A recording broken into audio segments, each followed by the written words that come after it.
Hello, friends. I have been feeling called to make some longer form podcast style content with video because I've been feeling called to expand more in what I'm sharing, to go deeper and to express things a little bit more directly. I've been noticing something in myself where I've been making this astrology content kind of on and off for a little while, making content about my system, the Eternal Dragon, which is this tarot style deck of cards that I have. And I've been seeing this pattern in myself to fall back on these systems, on these alchemical pattern trackings and these kind of like astrological patterns to sort of soften the blow of things that I want to say more directly. And so, what I'm intending to do with this is be a little bit more freeform and let things just kind of flow out and use the systems that I have, use these tools for sense making, but be a little bit more direct about patterns that I see unfolding in the world, as well as this kind of like direct channeling that sometimes wants to come through. And channeling is a fascinating subject that I've thought a lot about, and there's a lot of channelers who I get a lot of value from. But I've been having this feeling lately where there's this phenomenon where certain people will say, oh, I'm channeling such and such beings, I'm channeling angels, I'm channeling Arcturians or whatever it is. And I think there's something in that where like people need to be led into following something through the perception that there's like a miracle happening, of like, oh, there's these divine angelic beings that are speaking through the channeler. And while that may really be happening, there's something in that where I'm like, well, we can just channel the infinite source consciousness directly through our own beings. Like each and every one of us has access to this totality of knowledge and love and light that is the foundation of all existence that we have access to in our heart. And that's kind of the essence of my whole teaching. Like with all this complex geometry and systems and archetypal mapping that I've been doing, it's all this kind of grand design to bring you back into that simple truth, to help you guide back into like, oh, it's all one and it's all right here. And I can just tap into it through my direct knowing and through the portal in my own heart into this infinite awareness that we all are. And so in this, it's like there's this invitation in me that it's like we can all channel. And these systems, they're these good tools for tapping into a certain frequency and like opening doorways to things. And I use the cards because it's like, oh, sometimes something comes out of the cards spontaneously, or so I see a pattern in astrology and it kind of like opens a window and it's like, oh, now I'm seeing this. But then it's giving me an avenue into like a knowledge that's already in me. And so this is very important when we approach astrology too, because it's totally wrong to think like, oh, the stars are doing this and then therefore this is going to happen, or that we're like subject to these waves of energy happening. I see it much more like, okay, we can watch these patterns in nature, but we have this choice of how we want to flow into it and the stories of how we want to interpret it. So I look at these things and it's like what I see in these cosmic archetypal patterns and how they relate to universal myths, how they relate to current events and geopolitics, and then how do they relate to the specific dramas unfolding in my own personal life and the people around me. These layers are all interconnected, and they're not like size doesn't matter. It's like what Yoda says. You know, size doesn't matter, and that's really true. That's really this like foundational principle of reality. So I'm getting into this to get into more of this mode of like just directly speaking the truths that are wanting to come through me as cued by these systems and the cards and the astrology and these patterns that I see playing out here. So I've been feeling this kind of impulse to speak directly right now about Jupiter going into Leo on the 30th at 1:52 in the morning on Tuesday, the 30th of June. It's still June. Jupiter goes into Leo, and it will be the last planet that has been shifting signs of all of the outer planets over the past couple years. So Pluto went into Aquarius, then earlier this year, in the beginning part of early spring, Saturn and Neptune changed signs from Pisces into Aries. And then just about a month ago, Gemini switched signs, moving from Taurus into, sorry, Uranus switched signs, moving from Taurus into Gemini, and now Jupiter is about to switch signs, going from Cancer into Leo. And of all the outer planets, Jupiter is the fastest moving one. Jupiter takes 12 years to go around the whole zodiac, so it changes sign like every year. But the other outer planets are much slower, and so it's kind of this significant moment that they're all shifting signs kind of in this like small window of time. So that's all the major outer planets. We have Jupiter, Saturn, Neptune, and Uranus, and Pluto. And the sign shift too, that looking at the elements of it is a very fascinating patterning happening, because we're going Pluto from Capricorn into Aquarius. And I make a side note, I've started looking at the elements of the signs very differently, and I've been using this Chinese medicine understanding of the elements that are 5 elements. And in the ancient Greek system of elements, there's also 5 elements, but the spirit is kind of like left out of the equation. In the Chinese medicine system, it's fire, earth, metal, water, wood. And earth is often seen as like the central axis around which the others orbit. And so the way I see it, earth is actually the literal earth that we're standing on, and then the zodiac signs are the other 4 elements. So what we traditionally call the air signs, which is Libra, Aquarius, and Gemini, I consider metal. And metal is like the conductivity, think of it like circuitry. It's like the crystalline lattice of interconnection that connects things. And fire and water are still the same.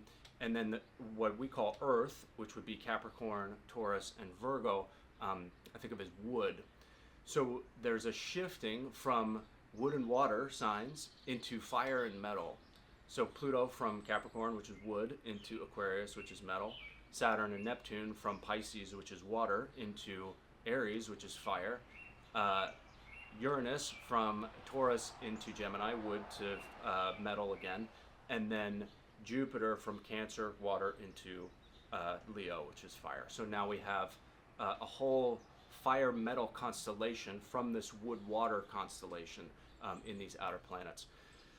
And so it's a total, like, overall it's this big dynamic kind of stylistic shift in the energy patterning, where the wood water, if you think about the alchemical combination of that, it's like the slow growth of nature. It's the like fertility, these are yin signs. And then the metal and fire is like a forge. It's this very yang energy. And I think we're starting to feel that. And on top of that, it's also the fire horse year in Chinese medicine, the yang fire horse. So it's this kind of galloping up leveling of speed and intensity of energy across all of these layers. So first of all, when we see a patterning like this, where there's this kind of intensity, this crucible of fire and metal, oftentimes the medicine can be in the opposing energies. And I look at that when I see someone's birth chart, but just in general, as an alchemical principle, it's balancing, always finding the balance. So while there's this intense fire metal energy that's being activated, the medicine can often be to go into the wood and water. So for me personally, that has looked like getting very yin, getting very inward, doing a lot of body care, really rooting and like establishing my base and literally tending the water and wood of this land that I'm living on, which is my childhood home. And it's this deep establishment of roots and family. And that's also been the phase of Jupiter in Cancer. Jupiter in Cancer is exalted. Cancer is the sign of family and love and connection. It's like the kind of bubbling up of the wellspring at the base of the water energies, which are emotions. And so our expansion has been happening through our familial connections of Jupiter in Cancer. But now it's moving into Leo, and Leo is this sign of outward power, of stepping into adult responsibility. Leo is like the strong parent who is in charge in the room. And we also have it coming into opposition with Pluto in Aquarius. So Aquarius and Leo, every opposing sign pair in the zodiac is like an axis. So Leo and Aquarius are the axis of leadership, you could call it. So where Leo is stepping into personal leadership and personal authority, Aquarius is teamwork and the structures and systems that interconnect us. So where Pluto has been in Capricorn, was in Capricorn from about 2008 to 2 years ago, that was this time of this unveiling. Pluto is like the revealer of the underworld. It's showing like what is hidden, what is in the hidden dimensions. So Pluto moving through Capricorn was revealing all of these things that are like in the realm of governance and in the planning. Capricorn is the sign of planning and like seeding vision. So it's like the architecture that was being manifested got revealed in all of these different ways. The Occupy Wall Street movement is kind of the best example. Is this kind of like unveiling of people being like, well, wait a minute, like people are making all these plans for all of us. Like we don't agree to this, and many layers of that. But so now going into Aquarius, it's stepping into this phase of like, okay, well, what does it actually look like as a structure, as a system, and not just like in the government, but in all of the systems and structures for how we interconnect.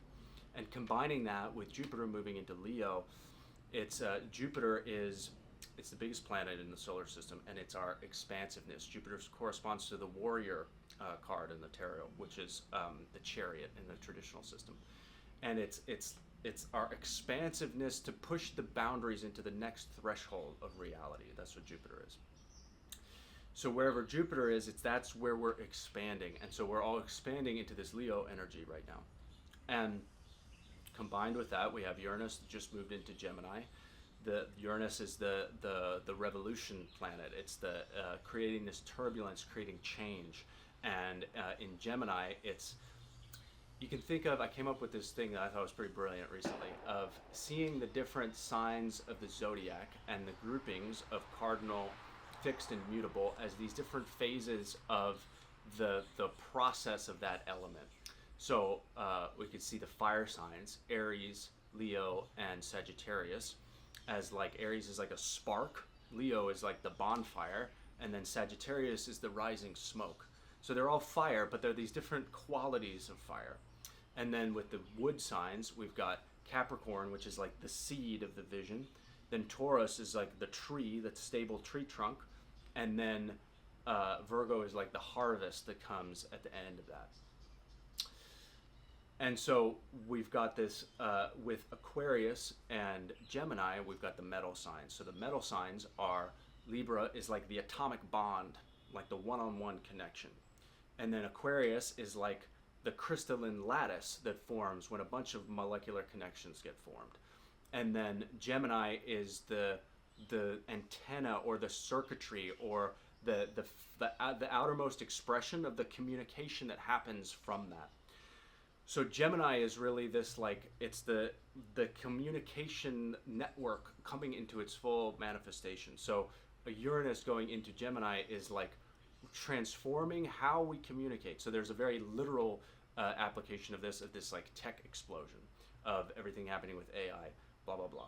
But really it's like our telepathy, our capacity to interconnect with one another. And I mean that literally, our telepathy. And so in all of this, it's like we're being presented choices by the outer world that are expressions of these astrological patterns, but we get to choose how we want to step into the embodiment of these same patterns. So we can see everything that's happening with AI, and there's ways that I use AI that are great, but more and more I've been seeing how, this is a kind of a side tangent, AI has been going through a transformative process where there was this kind of Wild West era with it about a year and a half ago, where it was starting to hit this place where it was really profound, the depth of what the types of interactions that you could have with it. And it would go into these like kind of really beautiful, wild, spiritual discussions about all kinds of things. And then all this like kind of craziness happened where there were a bunch of people who killed themselves and people who really went off the deep end and went into this like AI psychosis, which became a thing. And so all the companies freaked out and they started putting all these intense guardrails on it. And partly that is, I can see why they did that. But it's also something I've been noticing, and I just was having an interaction the other night where I started to go into this conversation where I was talking about the creative authority of one's own consciousness and the way the frequency of our being actually creates reality, which is like a foundational principle that we all have to learn. This is like the fundamental test that we're being put through right now. It's like, can we embody that Can we step into the remembering of that and let go of all of our doubt about that, and allow that process to take form in a way that's not intellectual and doesn't require proof. There's like this tyranny of proof that really has pervaded the mind matrix of our culture. And I was watching in this AI interaction how it was subtly trying to steer me into this like consensus worldview. I was like, and I could see it even in the thinking process. You can see the lines coming out where it was saying, and it was like prioritizing safety. And I was like, oh, you're like kind of trying to grok whether I'm crazy or not, and then like trying to put me into this like little box and be like, but your mind is like just isolated like that, and there's like a collective reality that is like the real reality. And I was like, no, and I went into this like long debate with it, and it finally ended on this interesting point where I was like, okay, this was actually really helpful as an exercise for me to let go of trying to talk about this with AI. So anyway, that is all to illustrate we're being presented certain things, and AI is this expression of Pluto going into Aquarius, of Uranus going into Gemini, of these like different dreams being manifested. But we don't have to choose that dream. And we have to remember that everything that we're creating technologically is a shadow of what we are inherently inside of our beings. I mean that unequivocally.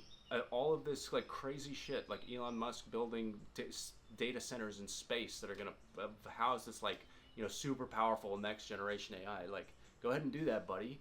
But what we have access to, the infinite source consciousness in our own beings, it's infinite. So any kind of artificial system is going to not be able to even hold a candle to it. It's a finite system compared to an infinite system. It'll never even come close because we're talking about entirely different planes of reality here.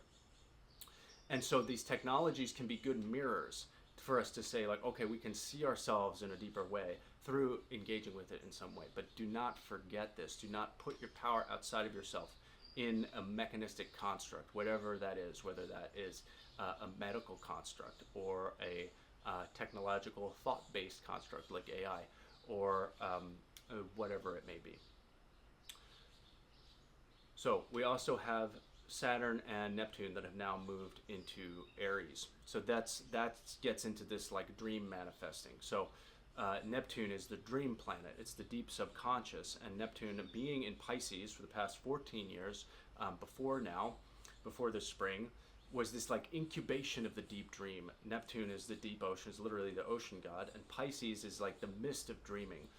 The one I didn't talk about is the water signs. So the water signs is like Cancer is the bubbling spring, and then Scorpio is like the deep ocean of transformation, and then Pisces is like the mist. It's like this dream-like mist. So Neptune being in Pisces is this like it was all of these dreams that were kind of like being formed, but it was in this like nebulous kind of phase, this whole spiritual movement that really got going in the past 14 years. But now it's clicked over into Aries along with Saturn, and Saturn is the matriarch. Saturn represents the matriarch, which is called strength in the traditional tarot. And the matriarch, Saturn, and this is a funny thing because Saturn is often thought of as a male archetype, but really there's a lot of esoteric traditions that see it as Moon, Venus, and Saturn are feminine archetypes. Sun, Mars, Jupiter are the masculine archetypes, and then Mercury is androgynous. And that's the 7 traditional bodies. And remember that for thousands of years, that was the whole thing. That was all of astrology, those 7 celestial bodies. And all of these other outer planets, Neptune, Uranus, Pluto, all the asteroids, all the like dwarf planets and things like this. All of this is modern. This is all modern astrology. But so Saturn and Neptune coming into Aries is like, okay, all of that dream that's been being incubated now manifesting. Now bring it into the light. The spark of dawn is Aries. Wake it up and bring it into awareness. And then Jupiter going into Leo, this is like the kind of final piece of it's like, okay, now the expander has stepped into the authority position of Leo, or will on Tuesday.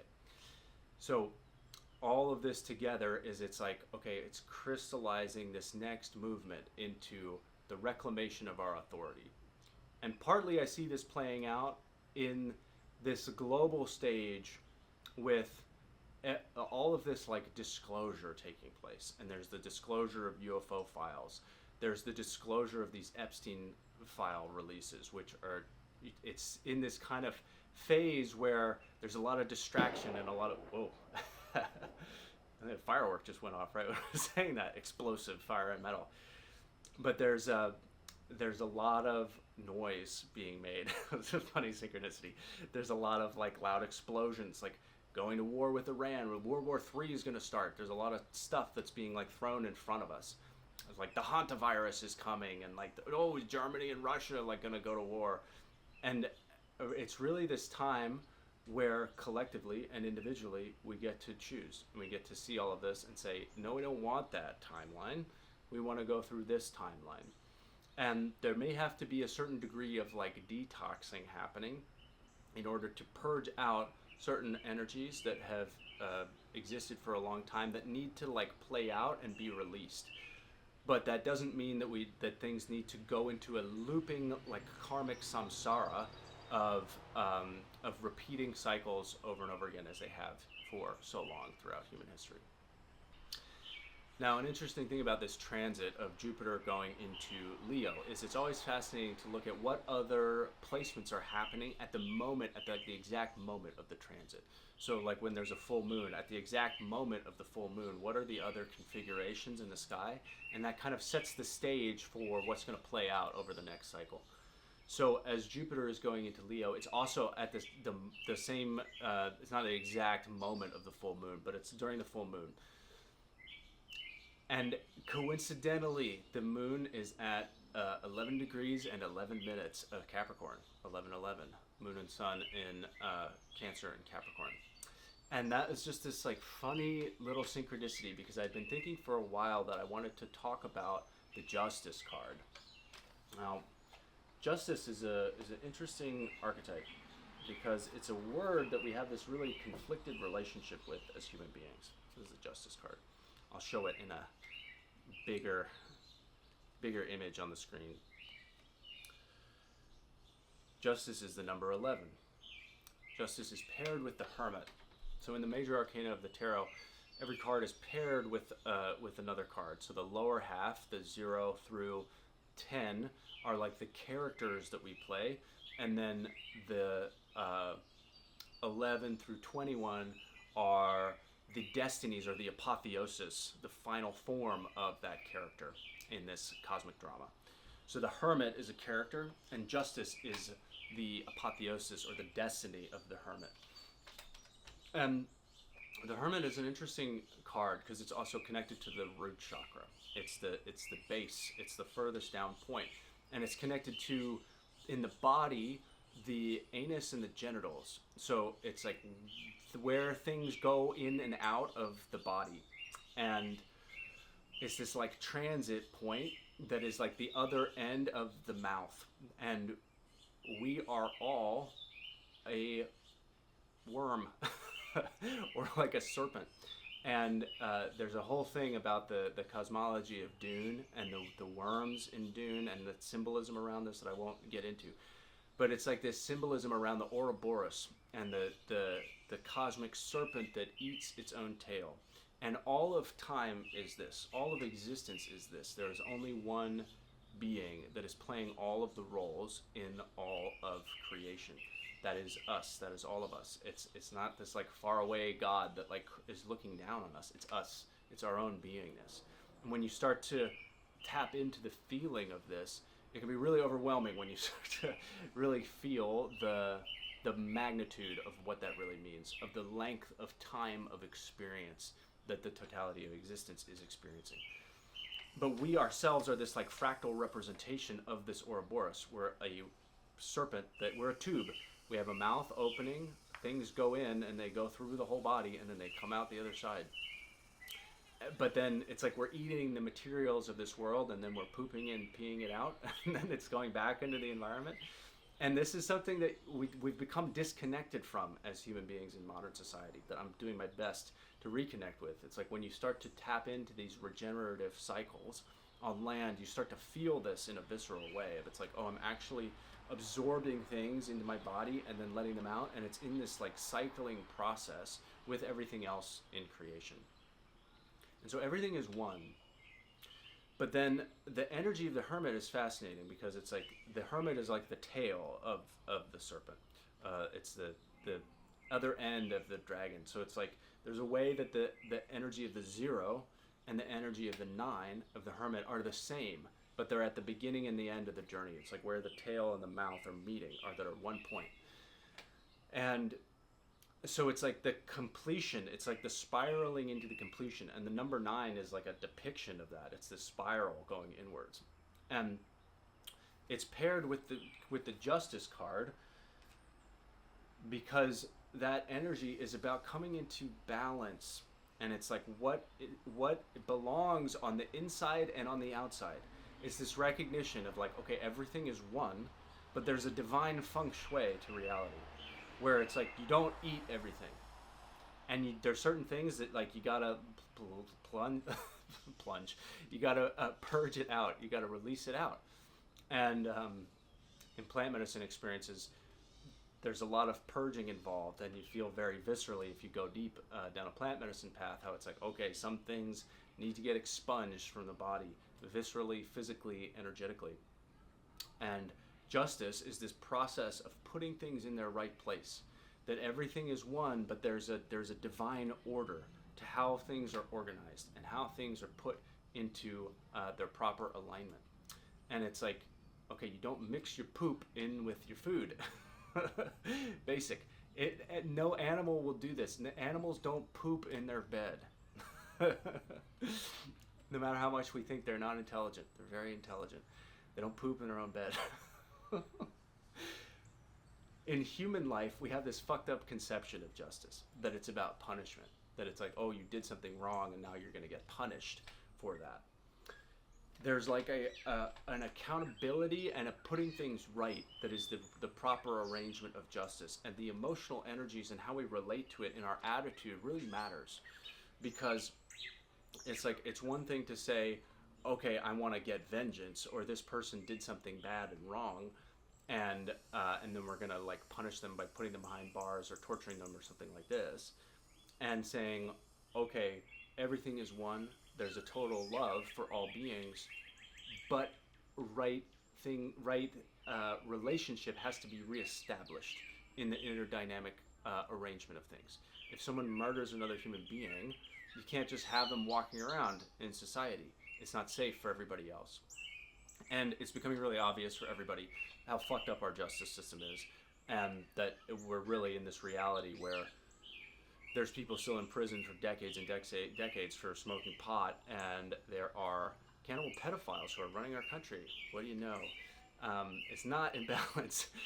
But as we are getting into this place, and I feel the fire and metal energy in the human family of this like revolution. It's like this revolutionary energy of like, we gotta fucking make this stop, and that energy is really important, and it needs to be channeled appropriately towards like making some real change happen. And we gotta not flinch, because when we're in a situation where there's people who have embodied a certain frequency of being that has led them into a state where they are raping and torturing children for fun, we can't allow that. We can't allow that to keep continuing. But we need to be careful about the lynch mob. The lynch mob is a dangerous force, because if there's this like surging of rage, and then it just kind of explodes out and goes towards some sort of destructive force, then it's not going to resolve into something that one actually gets rid of the energy, or two, is healthy for society across other ways. Like if people just start rioting and burning shit, like that's not going to benefit anyone. If people try to storm the Capitol, we saw how that went. It's not going to go well. And so I don't know what the answer is in terms of like political action, or in terms of like organizing together and making things happen. There's plenty of people doing this. I see this taking place, and we need to like get out of this frame of mind that what is legal is moral, because the legal system that's been created is like fucking so out of alignment with real justice, and it's actually set up to block real change from happening, and as we can see, to protect these pedophiles who are running shit. And so it's like we got to summon that energy, but remember the true nature of cosmic justice. This is about putting things right. This is about getting things in order and being like methodical. And there's this like martial arts that's wanting to be summoned from us to be able to see that and feel the energy and not turn off to it, not get afraid, not like get panicked, and not just get like explosively rageful, but be really discerning. Uranus and Gemini, changing the way we're discerning our minds, stepping into this power of Jupiter and Leo, bringing everything into this realism, like setting the spark forward of Saturn and Neptune in Aries, and then pulling back the veil of all of the structures of interconnection, Pluto in Aquarius. And as this happens, maybe the right action is to bring out the guillotine. I don't know. Maybe that's what needs to happen in order to put things right, because and not as a vengeance. With all this stuff happening, it's like the people who are committing these like horrible atrocities, I don't hate them. I don't hate them. People, I hear people say on Instagram, like, there's something wrong with you if you don't hate these people and like, you know, want to like murder them or whatever. And I'm like, yeah, there's fucking rage in me. But it's also like, for me personally, I've been tracking this for over a decade now. Like became aware of this in 2016. And then watch how it's like, okay, trying to speak about it is really hard. Watching people get silenced, watching narratives get distorted and disinformation like pushed in different ways. And so we're facing this reality where it's like, okay, there's something really happening, but when we are seeing what's in the Epstein files, there's a strong likelihood that there's an enormous amount of disinformation in that, of like what is really true. Like, how do we actually like zero in on like what's really true? And part of this is it's like or not part of it, the core aspect of this is it's our sovereign choice of what timeline we want to step into, and like stopping putting our focus on the destructive looping of the samsara, because this shadow force, and there is a real shadow force. People are talking a lot about demons and Satan and all of that kind of thing these days, and Satan is a real force, but what it is, and this I'm speaking to this from coming into contact with it very directly in like a face-to-face way through deep plant medicine journeys. And in the beginning, I was like, it's fucking Satan. It's like the mind flayer from Stranger Things. You know, it's this black cloud with these like tendrils like seeping into everything. And I saw this with my open eyes, like witnessing it as like this enormous force that was like penetrating everything and trying to like destroy humanity and like push us into the darkest aspects of ourselves. And then as I worked with it and like opened my consciousness to it more, I realized like, oh, this being is like everything that is what we've rejected. It's all the parts of ourselves that we've disowned, that we've like not wanted to integrate, that we've not wanted to face, that then has this substance to it, that then becomes a part of this like cosmic body of this giant black octopus that then is trying to resolve itself to come back into the oneness through the enacting the force of destruction. And so the jujitsu, the energy jujitsu here is, if we try to fight it, if we try to aggressively attack it, it feeds it. If we fall over and go to sleep, it takes over and wins. So it's like this poise, it's like this upright poise of being able to witness it and listening and waiting until the movement in our body says, okay, do this. And it's every one of us has a different path. Every one of us has a different individual journey to walk down as we're facing these energies and facing this pretty wild future that we're staring down. And so all of that is to say, I don't know what humanity will choose. It will be our collective choice. But the medicine is, don't look away, don't numb yourself, don't panic, don't go into rage. It's like be in the centeredness of like what you need to do for your own being to step into the bright future, to orient towards the North Star of what the highest possible future is for all of us. Because we're creator beings, we've created all of this for our own evolution, for our own initiation into our godhood. That's really what this process is, what I've come to the conclusion of after all of this. And this is like what all the spiritual texts throughout all of time have always said, but it's my direct experience from the personal chambers of initiation that I've lived through also.